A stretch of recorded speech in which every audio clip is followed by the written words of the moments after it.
very young person on the show today. Now, he's a new face, but I must tell you, he's a very smart man. He has, of course, quite the background, but I won't tell you exactly what it is because I will obviously introduce him. But we have with us today is Rayeed, Tahmid, Hasan. Welcome to the show. Thank you. So my name is Rayeed Tahmid Hasan. I'm currently in sixth form, studying A-levels, Chem Biomaths, hoping to go into medicine next year at uni. And yeah, so doing sixth form right now. Look at all of that confidence. I didn't even have to ask him the questions. He just went straight into it. Love that. Perfect. You, yeah. And how are you today? I'm doing pretty good. It's been a busy week, last week of term, but yeah. Oh my gosh, and obviously UCAS applications as well. Oh yeah, it's been sent off, yeah. Okay, fine. Now, I know you've got, is it 2 films today for us? 2 films, yeah. 2 films, okay. So what's the first film? So it's called The Batman, the new one, so 2024. And so what I like about it is it shifts from the stereotype that superhero films are.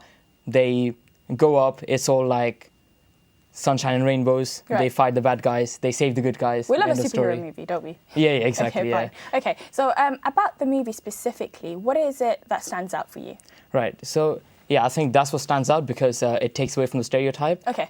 So what we see is Batman's actual struggles. So that's actually when he became Batman. So it was the first 1 or 2 years of the movie. So it's Batman's struggles within himself. And him facing his fears, and how he became Batman, and how he became the hero that everyone looks up to now. Of course, and is it a hero that you look up to genuinely? Yes. So basically, when we used to do the dress up as your hero thing in school, I actually dressed up as Batman. Okay, amazing. And yeah, but I also thought he was cool because he beats up the bad guys, saves the good guys. You love one of those kind of guys. Yeah, but falling into the stereotype. But I really, as I grew up and I watched the new movie, I appreciated the complexity behind the character. Right. Yeah. And I think we were talking about this before the show, weren't we? There's an interesting element to this specific movie. I think it's because of the lens. What was that? So the cinematography is fascinating. When Batman actually has conflicts in his own mind, the lens has actually become distorted. Right. So the viewers actually get to experience how blurry everything is from his viewpoint. He doesn't know what to do, where to go.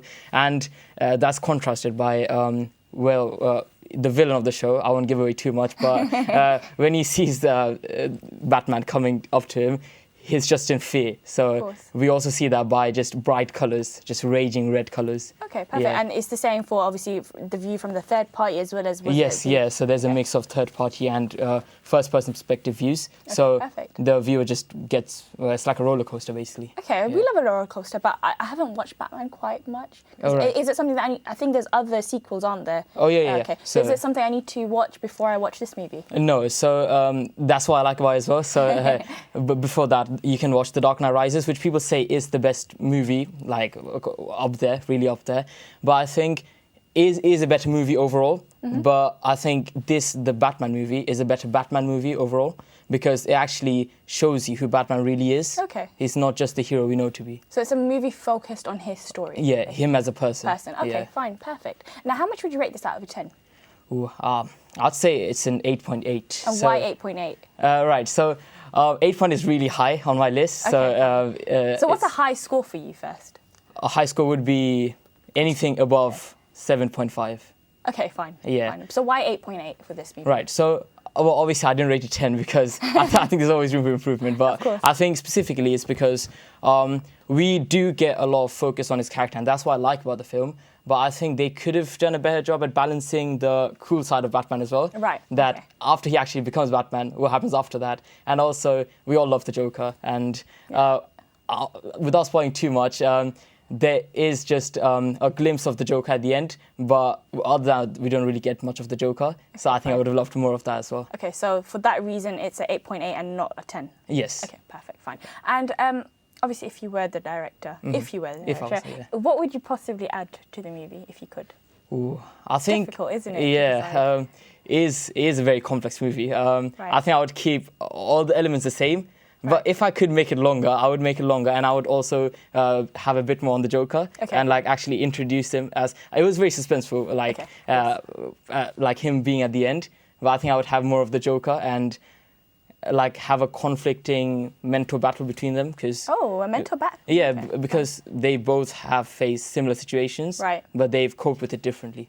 So I think we it's could have different introduced both of their struggles. Okay, maybe the director, if he watches this, Yeah, if he watches hopefully it, he then does. he can definitely note it. But great, okay, and you've got a second film, don't you? Yes. What's the second film? So it's called Speed Racer. As the Okay. name suggests, it's a movie about cars racing. Okay, fine.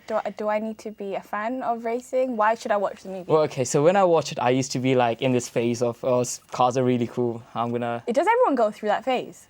Because my sister's going through that phase right now where she likes F1 cars. I'm just like, you've never watched a race in your life. I think everyone does. Yeah, Okay, I think fine. it's just a part of life. Right, okay. Yeah, so I watched Cars, the animated movie, Right, yes, who which doesn't everyone love that knows. movie? Yeah. And then I was like, oh, cars are really cool. Maybe I should get into racing. And then I saw Speed Racer. It just came on my feed randomly. So I was like, okay, let's So try is this this out. something on Netflix or? Yes, so I don't know if it's on Netflix now, but it was on Netflix, and it's on, I'm pretty sure it's on Amazon Prime as well. Okay. So yeah, it's a 2008 movie. So it's a very old movie. It's a very old movie. Okay. But I watched it like when I was 2016, 2017. Okay. So it was a while ago. And I was watching movies from 2000 to 2010, from that decade. Yeah. So it was obviously... It's a good reminder of Yeah. times. But it was very, very different from the other movies I watched from that time, because the animation, the effects, I think what they tried to do is very different. They tried to move away from movies being realistic and, like, let's say, animes or cartoons being more flashy and animation-ish. So they put a lot of VFX, a lot of GFX in, and a lot of effects in. Right. And the movie did not do that well when it was first released. But then now it's actually known as one of the bravest films ever released. But why do you think that's the case? Because why did it not do well at the time? Yeah, I think people were not really... Now looking back, appreciate that. yeah, possibly. I think looking back at it, when I watched the movie, it looked super cool because there's like loads of colors everywhere. Yeah. But now looking back at it, it does look somewhat out of place. But obviously that will happen because it's 2008. Maybe it was a movie for the time. Exactly, yeah. But it was very ahead of its time, so that's why it's get credited for now. But That's amazing. That's so funny because why would you not do well at the time when it was released and now it's doing so well? Okay, yeah, fine. exactly, yeah. So what stood out for you in this movie specifically? Right. So I think it's got like a deep message behind it, which when I watched it, I wouldn't have known. But when I rewatched it like a few days ago, I actually caught onto that. And it's about anti-corruption. So, Cars and anti-corruption, okay. Yeah, you didn't like expect that. But I know. So what happened, there was a CEO, he's called Royalton. He was very corrupt. He was like, oh, it's all match fixing anyway. And then the main character was like, no, that's not right. So we got to stop that. And then he actually races for the cause, and his family supports it. It's pretty cool. And then the actual racing is the main like attraction. Okay, fine. Because so many things go on, and it's just very eventful. Okay, fine. And how much would you rate it out of 10? Okay, this one, I think is a solid 7.5. Okay. And that's on a purely like a movie rating, like as a whole movie. Watching it now, yeah. But I think a younger version of me would rate it way higher. Okay, very quickly for the viewers, who would you recommend both the movies to? Okay. So age group wise. Right. So very quickly though, because you don't yeah. Yeah. So the Batman is 13 plus, I think. Okay. So if you're above 13, it's fine. Yeah. Speed Racer, I think all ages. Yeah, it's a very. So is it like a bit like Cars PG. then? Yeah. Okay, perfect. It's just anyone who loves cars. Okay, and what would you personally watch a lot more? I think right now I would personally watch a lot more of the Batman movies, like those movies, because I think I'm more into more complex stuff now. Oh, is it? Yeah, I mean, I know that's a bit blunt to say, but... No, of course. Okay, fine. Well, inshallah, we'll see you on the show more because you'll come back and do film reviews because I love having young people on the show, and why not? But thank you so much for being here. All right, thank you. You're very welcome.